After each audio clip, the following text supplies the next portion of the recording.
package umrah hotel dekat daripada Mursyid Al-Haramain Travel and Tours dengan harga 7,990 sahaja dah boleh tinggal di Safwa Hotel. Alhamdulillah tuan-puan, package kita sangat menarik, package umrahnya banyak. Alhamdulillah 7,990 duduk di Safwa Hotel, pergi ke Taif, pergi ke Badar, macam-macam lagi. Alhamdulillah Madinah pun around walking distance sahaja, dan pelbagai lagi. Dan di Mursyid Al-Haramain Travel and Tours kami sekarang dah ada cawangan di Bertam. Actually kita dah hampir 3 tahun cawangan kita di Pulau Pinang di Bertam dan berjalan dengan baik, Alhamdulillah. Jadi tuan-puan yang duduk di sekitar Pulau Pinang, cari kami di Mursyid Al-Haramain Travel and Tours, cari pejabat kami, cari wakil-wakil kami, cari siapa yang boleh bercerita pasal kami. Yang penting tuan-puan boleh datang pejabat kami di kawasan Bertam, di kawasan Bertam kios sahaja depan dengan hospital yang baru nak dibina tu. Tuan-puan datang, jumpa dengan staf-staf kami yang sangat-sangat baik, ikuti kursus-kursus umrah kami secara mingguan, dan terbang dengan kami daripada Pulau Pinang, Alhamdulillah dengan harga yang sangat-sangat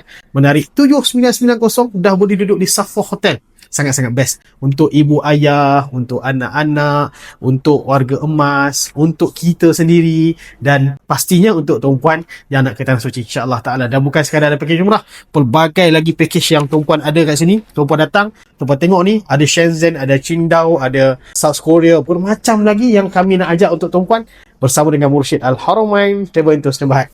Terima kasih support kami, doakan kami doakan tuan-puan sampai ke Tanah Suci, melancong bersama kami juga. Terima kasih. Assalamualaikum warahmatullahi wabarakatuh.